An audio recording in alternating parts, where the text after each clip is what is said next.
Welcome to Insider Events, a new era of retail media, presented by Snowflake.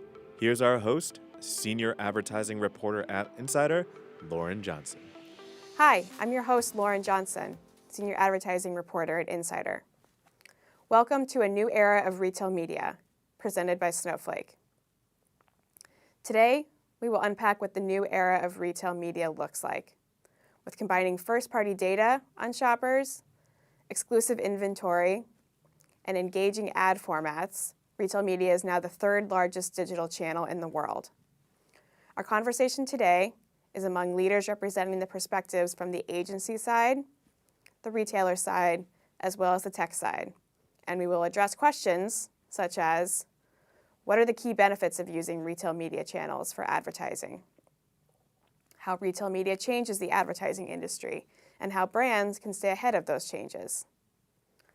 How to navigate the evolving role of retail media and the challenges that brands are encountering in the ad industry. We'd love for you to join the conversation on social media by using the hashtags Insider Events and Retail Media. You can also submit questions for our panelists through the Q&A widget on the event site. And we want your feedback. So in the resource section, you will see a link for our survey, which you can take at any time during or just after the event. Now, I'd like to welcome my guests. Christy Argulon, SVP of Retail Media at Albertsons Companies. Glenn Coney-Bear, the Executive Lead of Retail Media at IPG Media Brands. Aaron Foxworthy, Industry Principal of Agencies and Advertisers at Snowflake. To kick off our discussion, I think it would be great for us to sort of level set and get our audience to understand first what you do, and then also why retail media has become such a hot topic. Christy, do you want to kick us off? Sure, I'd be happy to. So I am the lead of Albertsons Companies retail media business that is branded Albertsons Media Collective. And the sole purpose of this business is to bring a Albertsons retail media solution to the marketplace in the U.S. For people who are not familiar with Albertsons, we are about 14 different brands that you may know as Jewel Osco or Safeway, your favorite local grocer, all aggregated together under one Albertsons banner. And we are on a mission to be one of the top 5 to 7 retail media networks in the U.S. We're reasonably new. Albertsons leaned into this space 2 years ago. And prior to that, I actually was at Target launching Roundel for Target. So this is my sport, and I'm super excited to be here today. And Lauren, thanks for having me. Thank you. Glenn, tell us a little bit about what you do at IPG. Sure. So I'm the executive lead of retail media at IPG Media Brands. So IPG Media Brands is where the media agencies sit within Interpublic, which is the ultimate holding company. And what does that job entail? Well, it involves trying to help our clients, which tend to be CPG, big CPG brands or endemic brands, as we know them as, maximize returns from retail media. And we do that globally. So we do it in every country that's significant around the world. The US being a huge market for us, of course. And of course, it's a challenge, as no one was really talking about retail media maybe 3-4 years ago. Now everyone is talking about it, and the challenges that come with it. Great. And Aaron, tell us a little bit about your role. Hey, hi, Aaron Foxworthy.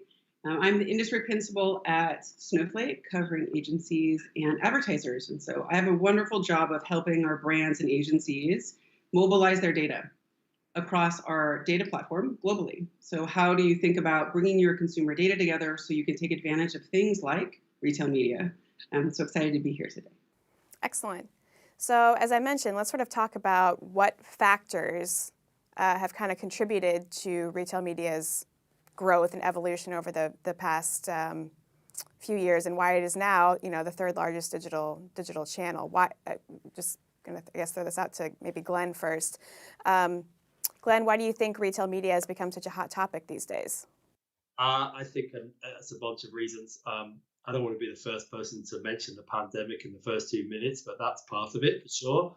But as is the privacy debate, cookie deprecation. As marketers, we at agencies and brands alike have become hooked on on accountability, on targeting, and that's going away on the open internet in a lot of cases. But within retail media, you can really pinpoint an audience quite accurately, and marketers love that. And on top of that, retail media is about as close as you can get to the sale as is possible digitally, and so that level of measurement is really interesting. Did this media create a sale? Has been a question we as marketers have had for years. In retail media, you can answer that question. At least you can do it within an individual retailer. There are challenges across retailers, as we'll I'm sure come to later. Erin, why is retail media so hot these days? I think retail media has the advantage of really taking what we've done in the last decades around digital advertising and addressable media and leveraging those technologies for now, right? We've been leveraging things like SSPs and DSPs and ad servers and bidded environments.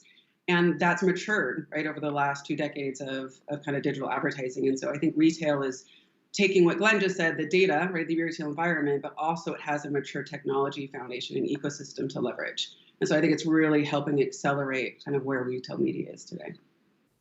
Christy, you mentioned obviously you've been in the space for a while, even prior to Albertsons companies. Why is everybody just suddenly talking about retail media so much these days? Yeah, I mean, there are a couple of key reasons, and has a lot to do with what Erin and Glenn have already brought up. I actually have grown up on the media side of the business. I worked at IPG for a while. I've been client side in terms of having significant budgets to spend in the marketplace. And there has always been some voids in the marketplace in terms of what was available. And it wasn't at the fault of anyone. It's just the capabilities and the data and the technology and the computing power didn't exist before. And so what you're finding now is, as Glenn points out, there are things that are happening in the marketplace that are actually going to compromise the market in terms of how we've operated as media and marketing people to date. But if you think of how retail media can actually fill the void, it's actually an improvement in the marketplace. So the fidelity of the data that retailers can bring to the marketplace and the types of audiences that we can build are a big improvement from what we've had in the past to use to transact on when you think of the type of data that cookies create for us.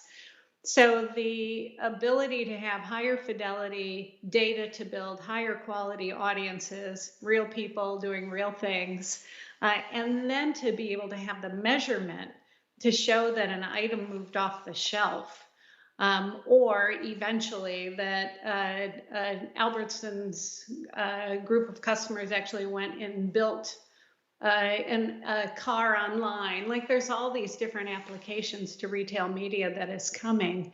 And so the industry is just really taking notice because of the higher quality data and the ability to truly do closed loop measurement and prove that something's sold. Also to Glenn's point, I think everyone recognizes we are at a very early stage in terms of the maturity of retail media and some of the things that will be worked through over time.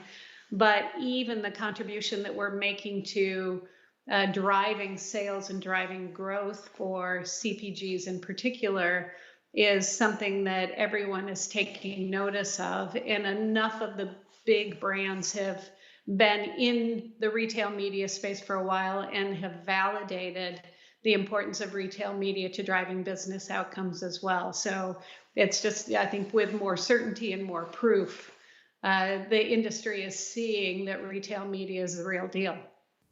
Right. I mean, Erin, as we sort of are talking about this, I'd just be curious about what you think are some of the key advantages that retail media offers to advertisers compared to other advertising, channels out there. Yeah, I think similar. I spent most of my career also on the buy side. and spending against all kinds of different types of ad platforms in different environments. And I think, again, Christy really hit on it very much. There's a lot of digital environments that do not have the transactional data, the SKU level data, the visibility into their customers. And when you don't have that data, it's very hard to feed back into like algorithms that are supposed to find those consumers, right? Creative messaging that would work. But if you don't have the signals to drive back into the platforms to allow the optimization and the segmentation and just really the understanding of your consumers, that's hard. And many channels, struggle to have those, right? Channels that we've been buying on for many, many years, whether that's walled gardens, whether that's, offline channels, right? There's just many, different areas that don't have the richness of that data. And I think that that's the huge differentiation that retail media can bring. Now, there's a lot of technology that needs to underpin that, right? There needs to be a lack of data silos. There needs to be able to be a data collaboration, right? We'll talk about this later, I'm sure, but machine learning to, right, really start to predict those audiences, right? But the foundation of just having the visibility into the consumers is there, right? And I think that's really the key. Mm-hmm. Just in terms of like how sort of the combination of, you've got first-party data, exclusive inventory, engaging ad formats, how does that sort of create a unique value proposition for brands? Christy, you want to take that one perhaps? Yeah, it's really the perfect storm, and where the industry has been, we've only been able to get to what I'll call 75% of bright in those key areas, and now to be in this environment where we have a better data set to work off of. We have the ability to really test and learn things in a much faster way. There's kind of a couple of things that we see consistently. So using our audiences on our channels drives an incredibly high ROAS for advertisers because you're about as close to the purchase moment as you can. But we're also seeing that even if you are doing things off channel and maybe not even able to measure closed loop sales and product moving off the shelf, just using higher quality data on which to build a media plan off of actually naturally gives you what we have consistently seen as 20 to 30% greater return, just because the quality of the data is there and the quality of the audience is there. So at a very base level, higher quality data gives you a better lift because, again, it takes out the margin of error in cookies, as I'll call it. But then on top of that, now we're able to live up to the accountability that every marketer is looking for. To be able to show that marketing spend actually drives sales. And, there's a lot of great modeling out there that has been answering that question for a number of years, but to now get it down to that definitive of a SKU level is a real plus for the market. And I think that those pieces are a really important part for everyone to be thinking about. Mm-hmm. Also retail advertising is just so much different from other types of digital advertising. So I also just want to dig a little bit deeper here as the retail media landscape has been changing and gaining momentum. Yeah, I was going to say there's another point that I want to pick up on in terms of what you were saying regarding content or the experience. Retail media, the place where it is right now, is that we're still digital banners for the most part, price and item. There isn't a whole lot of really rich content that's being done yet. So I think that there's a lot of room there in terms of what you're referring to in terms of creating richer experiences. We create really efficient and effective experiences right now, but does it have that richness? Think of, all the ways that food can inspire you and really draw you in. Retail media hasn't quite gotten to that place yet.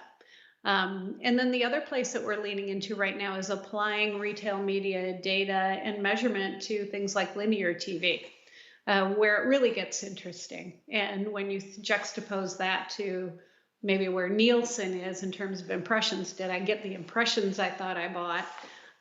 We can actually take the measurement to a different place.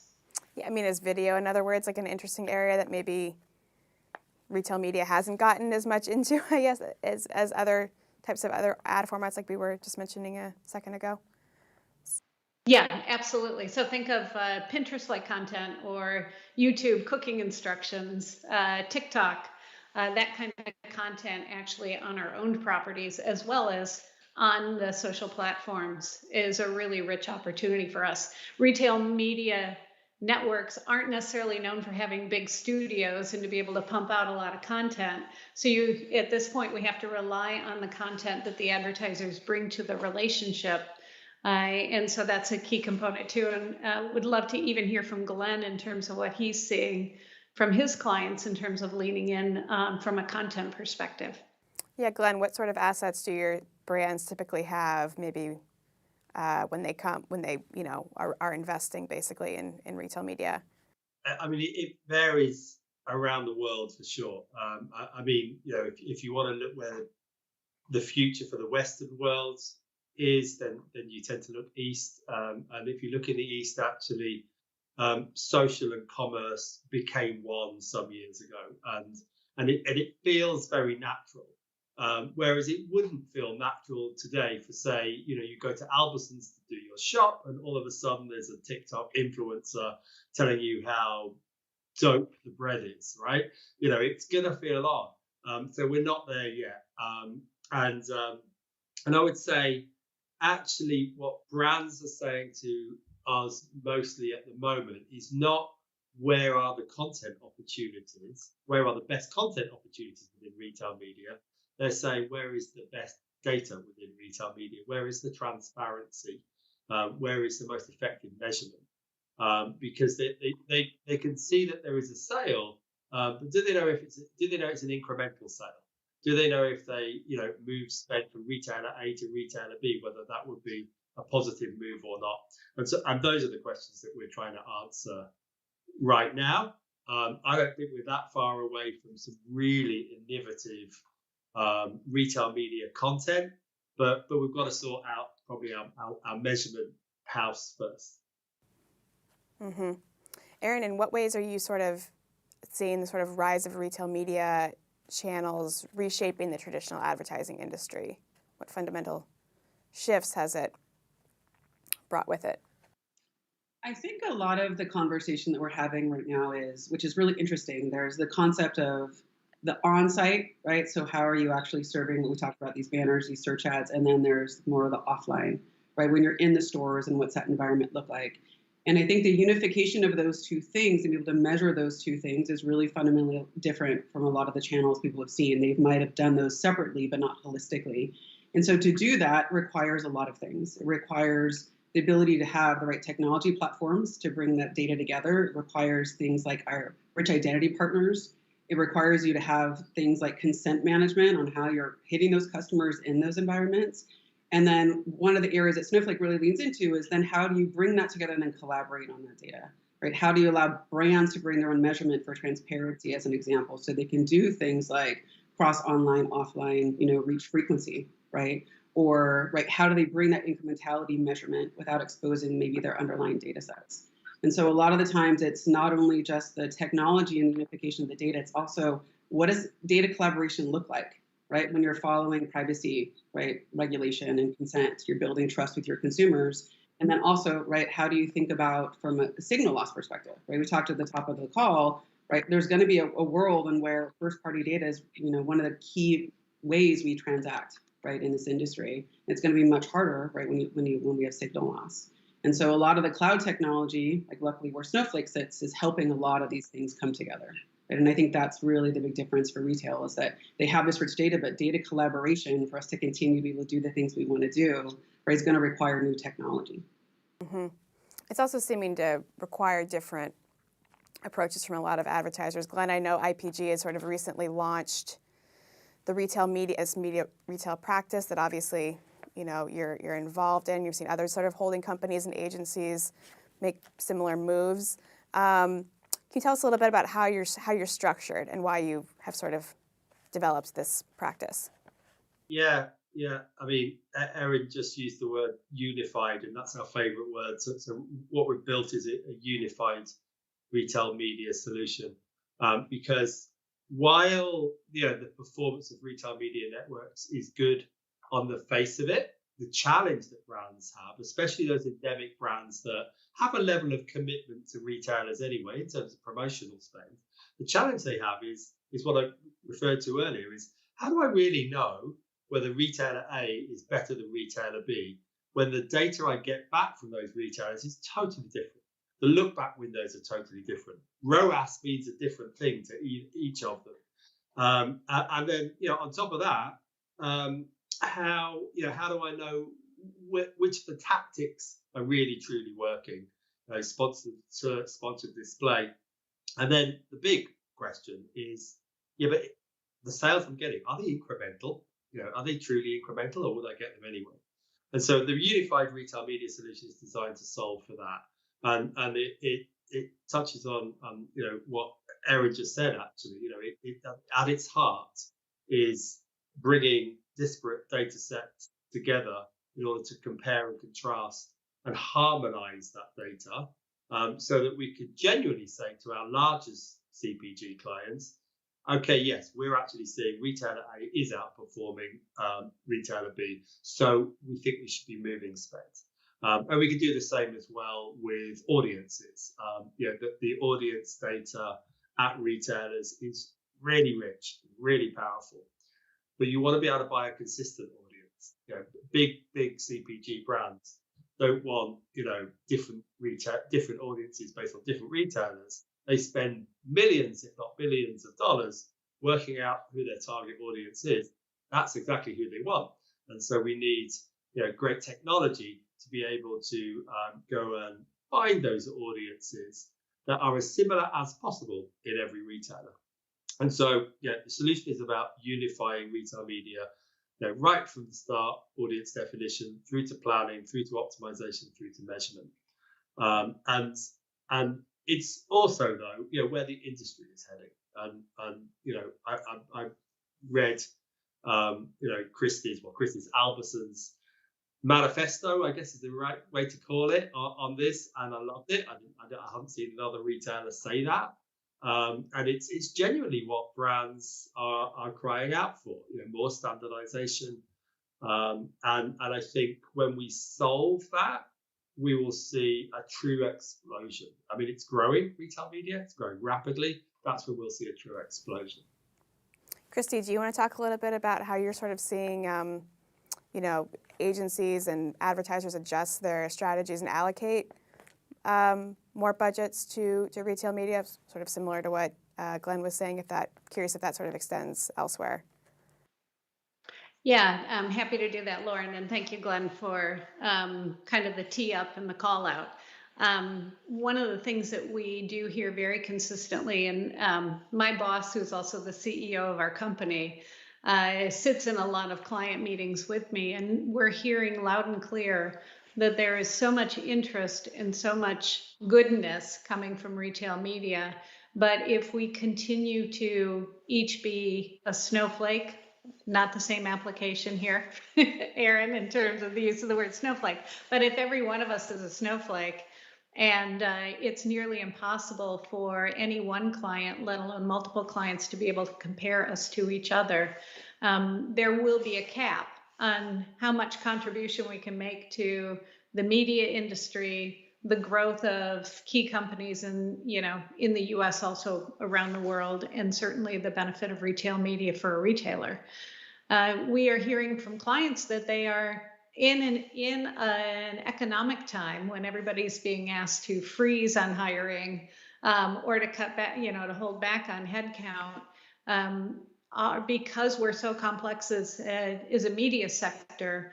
A lot of marketing groups are having to hire incremental people to try to normalize us. So what we've been trying to do is to make this push to bring the industry together around some areas where we can standardize, and Glenn is leaning into the one that is the hottest point for everyone, which is measurement. And the fact that we each measure differently, we each include different types of transactions in the data that we're using. We measure incrementality, but not everybody does, or if they do it in a different way than we do. We've already released our incrementality methodology to the marketplace just so that we can help assist setting some of these, what I'll call watermarks. So where are we consistent? And then we can have a conversation with the client on where we're different, and then they can decide if they like those differences or not. So the push for standardization is a key one. It is, getting back to your question, Lauren, the deciding factor on whether or not we will start to see more ad spend come toward retail media. And if we continue to be this difficult to navigate, it's hard for brands to spend as much as they would like to with retail media. And so we have got to get over these foundational elements that the industry is very open to solving for. And we just need to get there as quickly as we can. We're doing a lot of work, as you know, we kind of published a white paper this summer. We also released a framework with the key areas where, if we can align as a media sector on kind of where the similarities make sense. The idea is for the IAB to take it and incorporate it into a lot of the work that they're already doing around standardization, in an effort to just do our part to accelerate getting to a place where there is less friction for a brand to spend money with us. We do see a lot of shifts happening between shopper marketing dollars and brand marketing dollars. A lot more CMOs are now overseeing both. A lot of CMOs are seeing the value of what I'll call accountable media, and retail media being one of them, but there are others, in that they're leaning into those more and more, because marketing spend needs to be seen as an investment. It can't be seen as an expense. And we're now in an era where marketing can be proven as an investment and something that drives growth. You're not still trying to build the case for why brand actually adds value to your stock price or your reputation. We do that, and then we show how marketing also drives growth. Glenn, where are you seeing some of your clients pull or use money outside of shopper marketing in that case? Or are they, maybe, is a better question. Yeah, they are. I mean, the answer, the answer to the question, where is the retail media budget coming from, is multiple places. I don't think we've got one client that says, oh yeah, it all just comes from insert area here. Some of it's brand new. Most of it isn't. I'd say that the most common source is more traditional shopper marketing budget. But some of it's coming from brands, some of it's coming from other performance channels. You'll see brands who switch on or off some social channels for whatever reason that may be, and that will often go into retail media. So it's a real mixed bag. And I think as well, this is complicated further because as brands, as marketers, whether at an agency or even at a brand side, you're used to this. Performance marketing sits in marketing. Retail media sometimes sits in marketing, and it sometimes sits in sales, and it sometimes sits in both. So we're having to open up new conversations. And when I talk to our brand clients and I ask them, what are they suffering with inside their organizations? Organizational structure is one of the big things, because they're, everybody wants to have a really fluid media budget, so you can see what works and move money easily. That's hard enough when it's all within one marketing department. It gets doubly hard when it's a marketing and a sales department who may or may not talk very much. So yeah, I think that's the challenge there for brands is to sort that out. Decide where retail media budget sits and stick to it, or maybe even merge sales and marketing. There's no right or wrong answer to that, but certainly it has to be resolved, because at the moment, one of the challenges we find in order to maximize returns for our clients is the ability to have true budget fluidity. It can take weeks to move budget from A to B just because we don't know who to talk to because it's not our usual marketing contact. And you know what, Glenn, that's such an important point to make. I was just reading an article that came out this morning that said by the end of 2026, they expect retail media spend to exceed linear TV spend. And so if a CMO is trying to figure out the effectiveness of their marketing, but they don't necessarily have control over this significant of an investment that's out in front of consumers, then how do you truly optimize your marketing spend? Yeah, yeah. And I can tell you that we got an RFP in recently from a client, I won't name who, obviously, or a prospect, in fact. And they said, I'll paraphrase a bit, but they said, by 2025, we want 25% of our sales to be derived from online. And also, we want 25% of that to be retail media. Well, that's what they're expecting. That's less than 2 years away. And currently, they're at 8%. Yeah. It's a 3x increase for a CPG, global CPG, under 2.5 years, which is crazy growth. It's crazy growth. And the challenge will be, it will be a huge organizational challenge for them and many others. Mm-hmm. Maybe switching gears a little bit, let's talk a little bit about collaboration and integration, what you see there. Aaron, how can collaborations between retailers, tech companies, and advertisers enhance the effectiveness of retail media campaigns?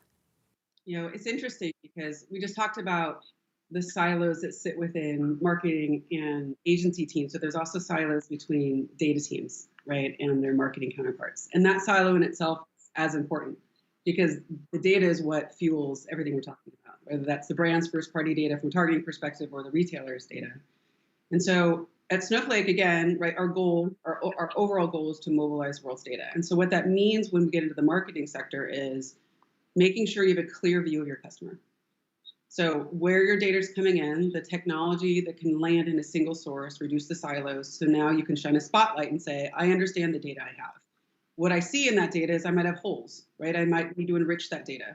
I might need to bring in other transaction data. I might need to bring in survey-based data. I need to enrich and understand those consumers. I need to work with world-class identity providers that can help me strengthen the durability of my data. And then we talked about earlier, once you have that foundation, now you're giving your data science teams, right, a clear view of that data. Now we're looking at things like, what's the propensity that audience is going to purchase next? What's the propensity, right, or suppression? These audiences are never going to purchase this product. I need to suppress these, right? And now once that foundation is there, right, in a scalable platform that allows those things to come to your data, now the data collaboration starts, right? Now we're talking about the integration. So there's a way that Snowflake actually shares data that's really unique to the ecosystem where you can share data, right, without having to build an API or making a copy of your data. And so we have more and more organizations have these fine-grained controls of how data is shared. And now, which I'm sure we'll talk about later, we also have an advanced framework called a clean room infrastructure. So this is where you can actually do the things like addressable media, right, targeted audience, or do measurement, bring your own measurement without exposing any party's, right, underlying data set.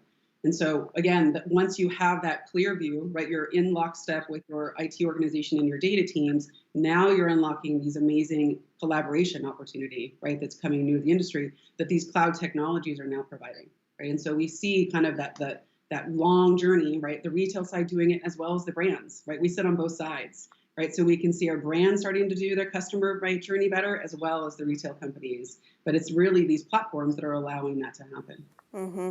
Why do you think you're seeing more retailers work with tech companies these days, and where would you like to see, that sort of headed, and what else can sort of be done there, Aaron?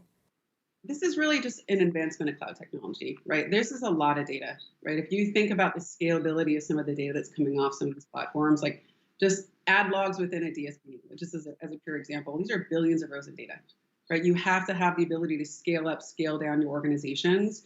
And a lot of these technology, these platforms, and allow for that now, right? They have the compute power, they have the engines, right? They have the architecture to allow for really the ability to scale up and scale down vast amounts of data, right? Shopper data that's coming in. And just frankly, before it's been very locked into, server technologies, less cloud-based technologies. And so it's really that advancement that I think that's unlocking a lot of these use cases. It's interesting.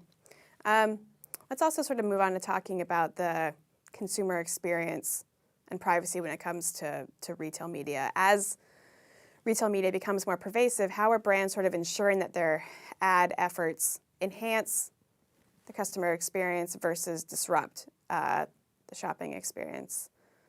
Glenn, any thoughts on that? Yeah, I think actually that question is as old as advertising itself. I'd imagine the very first adverts, hopefully, I'm sure definitely before we were all born, there was that problem was there. When you put an advert up, is it within an environment, if it's a store environment, is it improving the customer experience? Is it impeding it, or is it having maybe no effect? And actually, so I think the onus, yes, it is on the brands to make sure that the adverts that they're putting on retail media networks fit, if you like, fit with the audience, fit with the retailer. The onus is just as much on the retailer as well, to make sure that they're not, bolting on ad space, which some are, and most even retail media networks that we consider today to be reasonably well established are new, within the last couple of years. That's really, really, really new. If you have a look at what Google paid search looked like in year 2, it was horrific.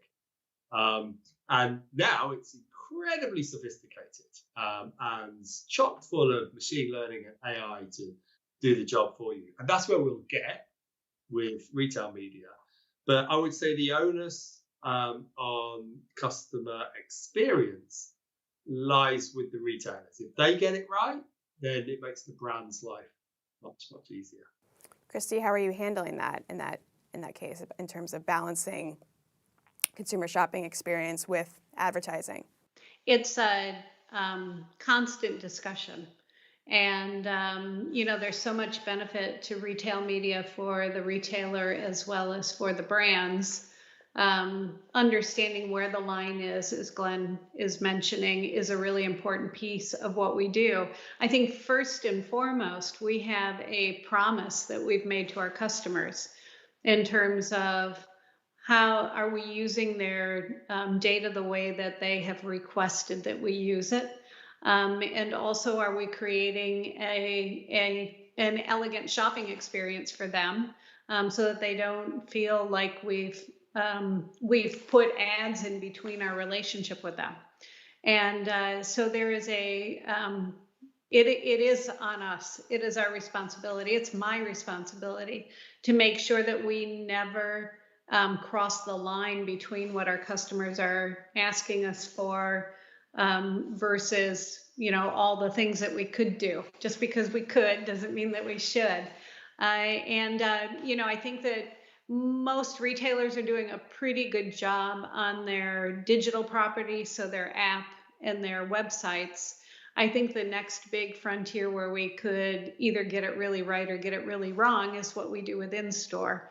And especially as we start to digitize in store, because if you think about it, we could be flashing lights at you all day long as you're walking through the stores, and we could get really annoying, or we could turn up the volume on the radio that's playing in the aisles as you go by, or your phone could be buzzing you every 30, not even 30, every 3 feet. So where we design an elegant customer experience versus where we make I'll call it a revenue grab, it has to err on the side of an elegant customer experience, because the second we cross that line, we actually create great risk for our reputation, our relationship with our customers, and then in the end, you don't have a retail media business that's as large as it could be. So it's one of the fundamental principles that we have as a retail media network is to guard that customer relationship first and foremost. Mm-hmm. Maybe going back to, we've talked obviously already a bit about measurement, but I know that's just an area that you've been very involved with. over the past year or so, Christy. So I guess from your perspective, what are sort of the key metrics or KPIs that brands should focus on when evaluating a retail media campaign? Are you talking through different things that advertisers should be looking for, or what's sort of the state of things you see there? Yeah, I have these moments, even just among the team, where I struggle with the amount of time that we talk about ROAS, so just return on ad spend. And, we should at least be talking about incrementality. So, is it a true lift in sales? Or are we somehow accounting for something that worked somewhere else? So, is it a true lift in sales? And incrementality is a key piece. But where there is still a big gap that we need to fill and figure out as an industry is, how do we go from being one channel at a time to being omni-channel? Then how do we go from being omni-channel to being included in marketing mix modeling and lay us next to how we're performing versus all of the channels that a marketer is using to begin to show the benefit of retail media? I mean, right now we're in this ROAS by channel place, which is not at all where the industry needs us and wants us to go. So I think that you'll see a lot more once we can get to the standardization place. Like, here's how we all do incrementality. Here's how we do omni-channel. Then we can start to talk about how we integrate into marketing mix modeling, which will be a brand by brand, agency by agency customization, because the industry has a lot of different ways that they do marketing mix modeling as well. But we've got a long way to go. I mean, obviously, I already mentioned earlier that the IAB is working through some of these standards. I guess, Glenn, from your perspective, what would you like to see in a standard? I mean, I think the work the IAB have started and also Albertsons, are back strongly is a great start. If I could only have one wish, I'd wave my magic wand and say incrementality across every retailer, done in exactly the same way. Because today, what we're doing is we're spending significant hours, data, technology, to work that out as best as we can, and that's just not good enough. If we want retail media to truly go stratospheric, we can't be saying to clients, "Well, we think this." No, I mean, again, you look at things like paid search and paid social. We don't say we think, we say we know, and that's where we need to get to. Erin, what do you think about what a standard should look like in retail media? What are you seeing from your clients? It's just amazing to watch, honestly, like Chrissy and Albertsons and IB take this on. I mean, we don't have standards across a lot of things, right? We don't have standards on what a view is in a lot of the industry. So I get really excited to watch, right? To see, the collective come together and say, if we want the dollars to come, we need to do something different. And I think it's really amazing to watch. What I will say at Snowflake is that we see a lot of that measurement being done, and we see the challenges, right? Collecting the ad logs, cleaning the ad logs, understanding what that looks like, bringing your data science team, building media mix models, like the amount of work that goes into this from a technology perspective and watching these teams do this, for a CMO, it's an investment, right? And I think it's true. Like, the more we can streamline that and unify what it takes to actually understand if these channels are driving incrementality, right, and what they look like across your media mix, I do think that's definitely a goal to strive for. Yeah, can I add to that? I mean, I think you just made a really good point, because there are marketers out there at brands that just think, I'm just going to move budget from this channel to retail media, and it's fine. I've got a retainer with my agency; they'll just do it. Data scientists get involved in analyzing retail media. Clean rooms are often required to analyze retail media. So the lift to activate retail media and measure it properly is much higher than any other digital channel today. Much higher, and it takes longer as well. So my I guess advice there to marketers at brands is, I guess, don't think you can do retail media on the cheap. Sadly, it does require a lot more resource. It will become standardized. paid search and paid social used to be horrifically complicated, and now the platforms are really, really super slick.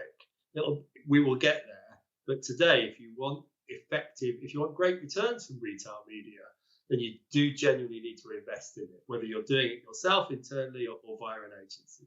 And you know what, Glenn, to that point too, retail media actually raises the bar for everyone. So if we can crack it for retail media, then other channels will be able to be incorporated into that same measurement work and data work. And then the accountability for all media should be operating at a higher quality or a better standard than where we are right now. Glenn, obviously you just mentioned both price and data as being two areas. Are there other challenges that brands sort of have when they're integrating retail media into their ad strategies? And also, how do you advise basically on some of those challenges? Yeah, I mean, there's the challenge of, well, which ones should I pick? Because there are so many now. But then there's also the challenge that most endemic brands have, which is the retailer is also their customer, and that's unique in the world of marketing. Normally, it's just the supply customer thing goes one way, and it goes both ways. And so increasingly, actually, we're supporting our clients by going to joint business planning sessions with the retailers. And we've always done that with our shopper marketing agencies, and we've helped our retailers negotiate whether you're right at the eye line, on the aisle or slightly below, or whether you've got the end cap or whatever it may be. But increasingly, those conversations are now turning to, okay, well, let's talk about your retail media investment. And again, this comes back to the marketing and sales thing. Quite a lot of the sales organizations, until relatively recently, were saying, "I'm sorry, what does that even mean? What's a DSP? What's an SSP? What's all these acronyms?" And so increasingly, we're joining our clients at joint business planning sessions, just so that they can get a handle. So that when the retailer says, "I think you should invest X into our retail media platform," we can be there to say, "Okay, these are the questions you should be asking. Can you tell me, if I invest X, can you tell me what incremental sales I'll get and how you'll calculate that?" A lot of sales people in brands don't know to ask those questions yet. Well, and you know what, Glenn, we talk a lot about needing to earn the investment, and I think that retail media and certainly shopper marketing in the past was an expectation from a retailer that they would just get this much. And so being able to prove that we're earning the investment is an important piece. And as someone from the media side of the business, where I've had media companies come to me and say, "You have to invest with us," it's like, I don't, not so much. Like, I don't have to buy anyone. And there should never be an expectation that you just get something without giving something of value in return. And I think that that's a really nice shift that is happening, where retail media has to think of a CPG as a client, not as themselves as the client in the relationship. Christy, have you had any, like that scenario that Glenn just described in terms of the joint business distribution deals, call them, with advertising becoming a bigger part of them? Is that something that you're talking to your brand suppliers with more, and how would you sort of describe how that's changing, as Glenn sort of pointed out? Yeah, joint business planning is becoming more and more prevalent, especially for the largest CPGs who have multiple SKUs with a retailer. It's a really important and smart way to come out with aligned strategies. So, what does this CPG need to accomplish in order to hit their objectives? And what does Albertsons need to do in order to hit their objectives? And finding that common ground and driving that growth and success for both is a key piece of the joint business planning. To date, I haven't seen an agency person in a joint business plan meeting, but I do see more and more brand marketers. So it's only natural that the agencies will be coming in as well, based on what kind of relationship they have with the individual brands. And so this integration of brand marketing into the retail relationship, I think, is a really nice change.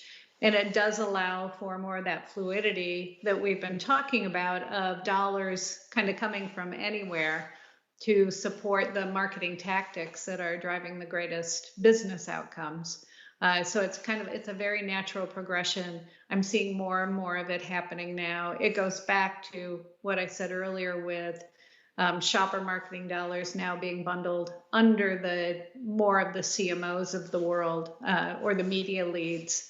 So there is definitely this, I'll call it a collaboration that's happening internally in brands, and they're coming to the joint business plans as well, because marketers are very good at supporting what the sales side of a CPG organization needs to accomplish. Excellent. We have time for one more question today, and I want to pick up actually on an audience question that was submitted earlier. What advice would you give to brands looking to maximize their benefits from retail media and navigate the changing landscape of advertising? Erin, you want to start with that one? Sure. My advice is always start with use case, right? Make a hypothesis, think about a use case, and really work to collaborate across your organization to unlock the data, right, that you need to drive that use case, right? It sounds really simple, but there's a lot that goes to that, right? Unifying your teams, unifying your data structure, right? Reaching across, making sure your IT teams and your data teams are right along with the marketing teams. I think that that's the key to kind of advancing a retail media strategy. Glenn? I think it would come back to do whatever you need to do to merge or get sales and marketing to work as closely together as possible, because that then drives the opportunity for true budget fluidity. And you're going to want that, because there's increasingly, budgets will need to change daily, not monthly or quarterly. And to do that, you need all your budget in one pot and the ability to move it from retailer A to retailer B to TV channel X to whatever it is. And Christy, you get the last word. Yeah, so what Erin said, what Glenn said, plus the only other thing I would say is commit to retail media. If need be, pick a couple of key partners where the greatest outcomes can be driven, and then set a learning agenda over the course of multiple months, not just 1, 2 to 4 to 6 week campaign at a time, and iterate together to understand how the systems and structures that a brand has can align with the system and structures that a retail media network has. And when they're worked through together, you'll drive far, far greater result. And then we can get out of that circular conversation around ROAS and really start to crack some of the bigger business challenges that I know that retail and brands and agencies can solve together. Excellent. I'd like to thank today's panelists, Christy Argulon, Glenn Coney-Bear, and Erin Foxworthy for the insights they shared.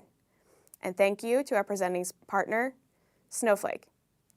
Retail media is a growing opportunity for brands, but obviously still faces challenges like measurement and standardization.